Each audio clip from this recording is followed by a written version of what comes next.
and put those on the cupcakes when they come out. So what I'm going to need is 1 cup of water and 1 cup of sugar. We are going to be using granulated sugar.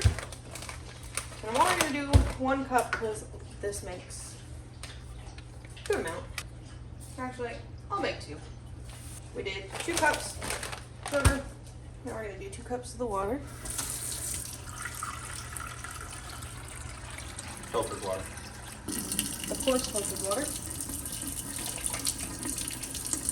Put it on high.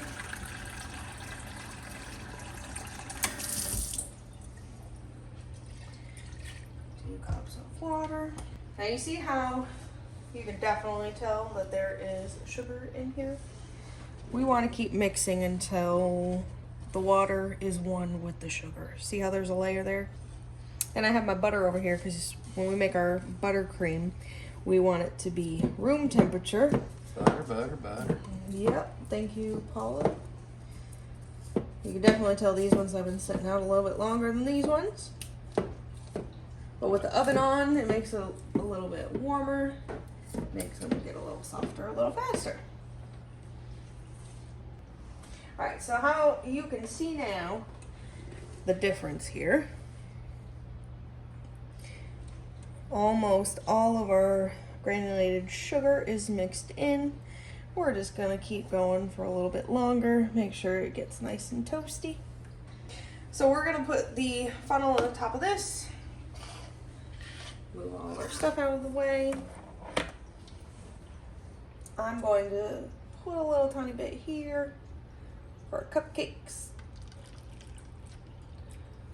And then we are going to put the rest in here. Ooh. Burning on my stove? No, it dripped on the side. We're gonna put the rest in here for our cake for later. Cool for a second before I put it in there. Don't want to melt that.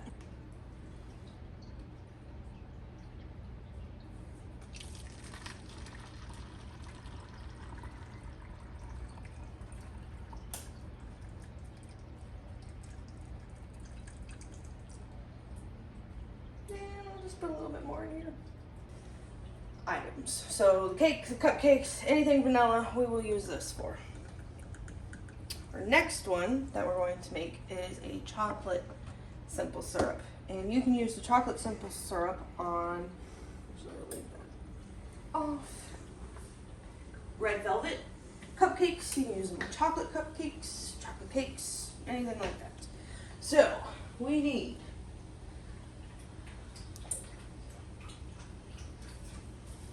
1.5 cups of granulated sugar to 1 cup of water, 1/2 teaspoon of vanilla, and 2 tablespoons of unsweetened cocoa powder. So this, we need 1.5 cups.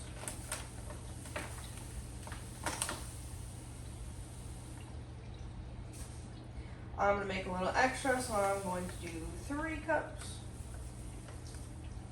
There's a double in recipe. Yep. Woo! A little over 3. Hershey's cocoa powder. And 4. And then 1/2 teaspoon vanilla. And that is 1. Now that we have all of our dry ingredients in, we are going to put our water in. So it's going to be 2 cups because we're doubling up on our recipe here. We want to start mixing as soon as we enter all the ingredients together. So, just like last time, we're just going to mix until everything kind of comes together as one. You smell that? It smells so chocolatey and so good. So again, we're gonna add these to the cake and the cupcakes because we are not going to be eating these until tomorrow. So we wanna make sure that they stay nice and moist and soft.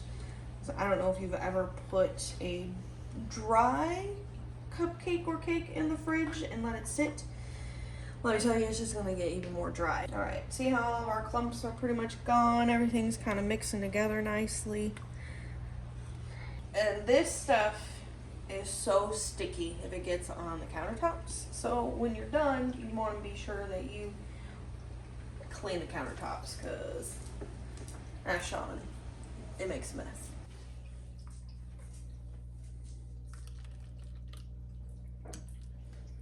The chocolate.